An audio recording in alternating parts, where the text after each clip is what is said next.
Olá, sejam muito bem-vindos a essa aula. Hoje eu vou te explicar um pouquinho o que é a ansiedade social. Muitas pessoas não conhecem como transtorno de ansiedade social. Muitas pessoas conhecem esse transtorno como fobia social e a gente vai conversar um pouquinho mais sobre isso, certo? Prometo que não vai ser uma aula longa, nem cansativa. Vou trazer os principais pontos que a gente precisa entender e precisamos saber diante disso, tá? E aí, no finalzinho, eu vou explicar para vocês, caso alguém se identifique, o que a gente pode fazer diante disso, então, tá? Eu deixei algumas coisas anotadas aqui para que eu não perca nada, que é muito importante que você saiba. Então, toda vez que eu estiver olhando aqui um pouquinho para o cantinho, é só para eu ter certeza de que eu não estou esquecendo nada que você precisa sair sabendo de conhecimento diante dessa aula. Bom, então vamos falar um pouquinho então sobre ansiedade social ou fobia social, como você preferir chamar, tá? E alguns sintomas, o que a gente vai chamar de características diagnósticas, tá? Que basicamente é aqueles primeiros sinais, são aqueles sinais que nos auxiliam e que são essenciais para que a gente possa fechar algum diagnóstico diante de algum paciente. Isso para qualquer tipo de transtorno, tá? Mas hoje, em específico, estaremos falando então sobre ansiedade social. Bom, um dos primeiros sintomas, uma das primeiras características que é muito observada e que na verdade precisa conter é esse medo, é essa ansiedade diante de situações em que o indivíduo ou ele vai ser exposto, como por exemplo, dar uma palestra, tá? Ou que ele acredita que ele vai ser exposto de uma forma muito negativa, tá? Não necessariamente é uma situação em específico, então pode ser uma situação ou diversas situações, tá? Então não se enquadra, por exemplo,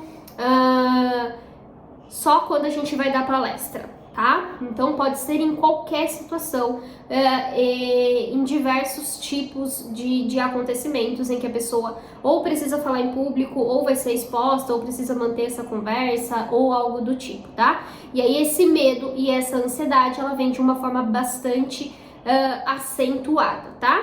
E como eu já dei alguns exemplos para vocês, manter conversa, muitas das pessoas elas não conseguem manter a conversa porque acredita que ou vai estar falando errado, ou a pessoa vai estar julgando ela pela forma que ela fala, pela forma que ela se veste, pela forma como ela tá pontuando alguma coisa, por medo de gaguejar ou algo do tipo, então ela não consegue manter essa conversa e muitas das vezes até iniciar ali uma conversa para essa pessoa é bastante difícil. Encontros é algo também que a gente costuma perceber diante dos relatos também, né, dos pacientes, principalmente no consultório, a gente vê muito isso. Então é muito difícil para uma pessoa que tem o transtorno de ansiedade social ir para encontros, tá? Sejam eles encontros amorosos, né, com futuros namorados, maridos, aqueles ficantes, enfim, como também amizade, sair com colegas de trabalho, sair com a equipe que trabalha, sair ali com a turma ali da empresa, então isso acaba sendo muito difícil para as pessoas que têm a fobia social, tá? Outra coisa que é muito característico também diante da fobia social, um exemplo agora, vi aqui o meu cafezinho, tá? A pessoa que tem a fobia social, que tem o transtorno de ansiedade social, comer ou beber qualquer coisa diante de outras pessoas, para ela é muito difícil, pois eles acreditam muito que estão sendo julgados, que estão sendo analisados e que ou tem algo de errado da forma como eles estão comendo, que eles estão agindo diante de tudo isso. Então é muito difícil para as pessoas que têm transtorno de ansiedade social, muitas das vezes até comer em lugar público, frequentar restaurantes. Um exemplo também, né, que eu acabei de falar sobre empresa, agora atrás um pouquinho, tem muitas empresas que tem aqueles refeitórios, né, é muito difícil também para a pessoa estar ali, porque ela espera que o refeitório, ou ela vai num horário que esse refeitório, então, ele não tá tão lotado, ele não tá tão cheio, não tem muitas pessoas, ou ela tenta se esconder num cantinho onde as pessoas não consigam ver ela. Então, assim, eles sempre tentam um jeitinho, porque eles acreditam muito que ou eles vão ser julgados, ou vão tirar muito saco deles, vão ser analisados, ou algo do tipo, tá? Em crianças, essas situações costumam acontecer muito, esses sintomas característicos, em contextos em que a criança está exposta ou ela está junto com seus pares, né? Que são os seus pais, enfim, cuidadores.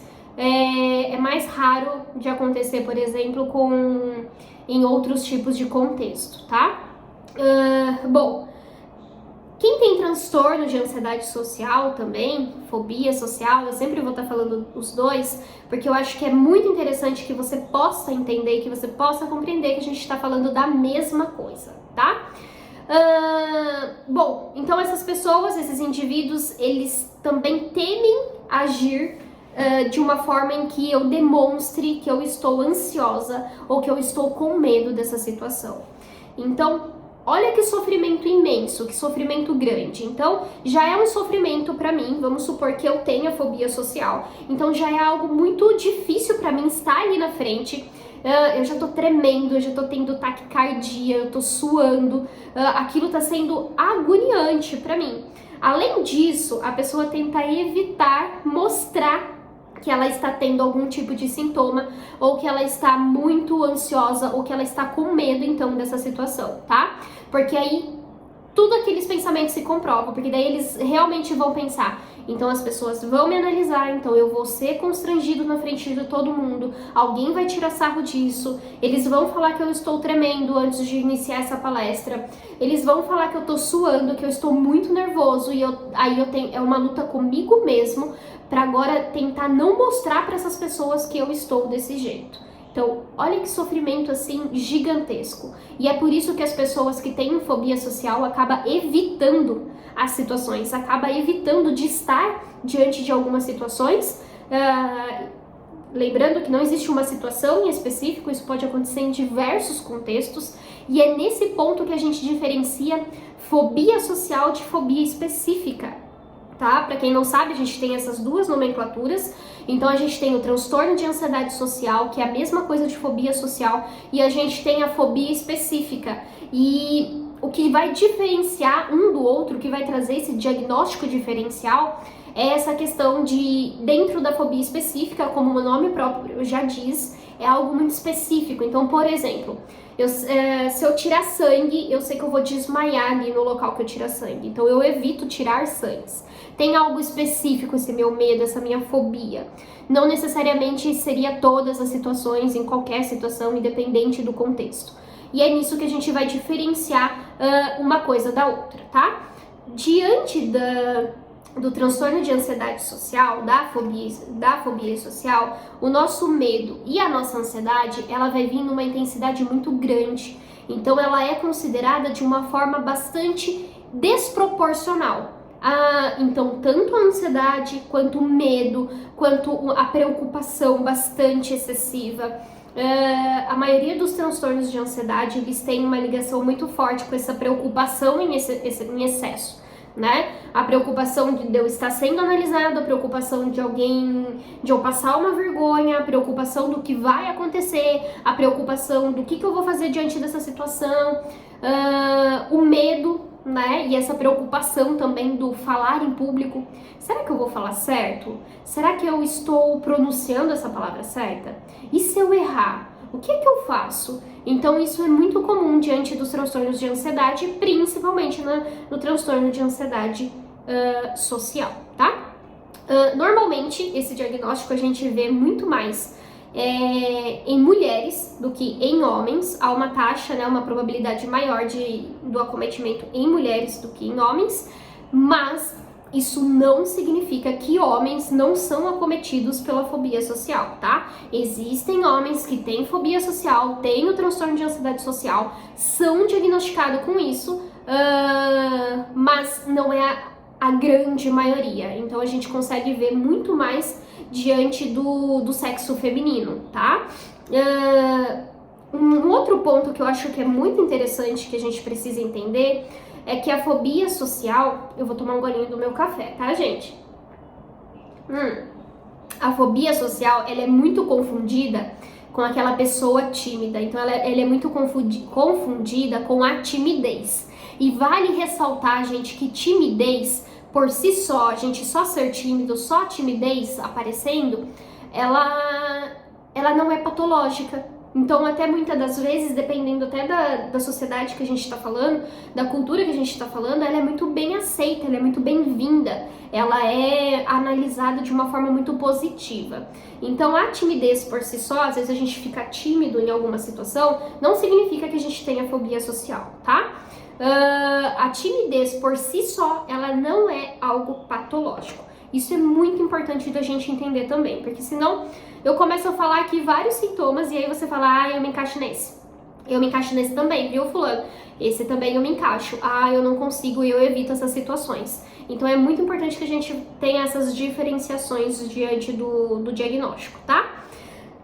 Outra característica muito comum de quem tem fobia social é essa questão, por exemplo, de procurar empregos. A maioria das pessoas, elas tentam procurar empregos que não precisem necessariamente lidar com o público, não precisa estar conversando e mantendo uma conversa, iniciando uma conversa com uma outra pessoa. Elas procuram por um trabalho mais isolado, um trabalho que fique em só ela, que dependa mais dela, que raramente ela vai ter que entrar em contato com outras pessoas. Então, telemarketing, desista, muitas das vezes essas pessoas elas não vão para essa área, né? Dar aulas, isso é algo muito, muito comum também, tá? Então, seja situações, seja empregos, seja atividades.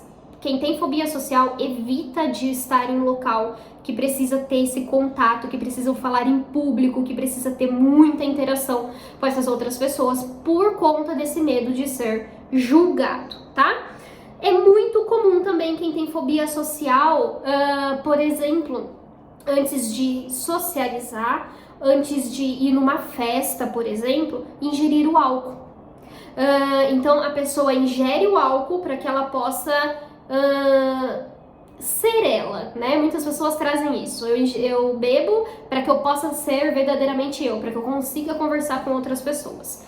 Então isso é muito comum também, né? Então dentro, agora assim, separando, né, em questão do sexo, né, feminino, masculino, nas mulheres é muito comum, por exemplo, a gente ter comorbidades de depressão, de bipolaridade, de outros transtornos de ansiedade. É muito comum também o álcool, só que é o uso do álcool, né? Só que é muito mais comum, na verdade, nos homens. De novo, não significa que as mulheres não usem, tá? Mas nos homens que têm a fobia social, é muito comum que eles partam para o uso do álcool, o uso das drogas, que sejam diagnosticados, por exemplo, com transtorno de conduta, né? E aí a gente estaria falando de crianças e de adolescentes, tá? Normalmente o transtorno de ansiedade social, ele inicia ali na infância, na adolescência, né? É mais raro na fase adulta, mas, de novo, né, gente, pode ser que exista, né? E daí quem somos nós? Pode ser que exista um adulto que acabe desenvolvendo essa fobia social, mas alguns traços às vezes já tá aparecendo ali ou na infância, ou ali na adolescência, na fase da adolescência, tá? Um outro ponto que é muito comum também, quem é diagnosticado, né, com esse transtorno também, acaba demorando muito para sair da casa dos pais. Ai meu Deus, agora eu aqui com 30 anos estou assistindo esse vídeo, essa aula da Natália. Moro com os meus pais, será que eu tenho fobia social? Gente, não, tá? Olha quanta coisa a gente precisa encaixar, quanta coisa a gente precisa analisar e quantos fatores a gente está falando que contribui para o desenvolvimento de um transtorno de ansiedade social.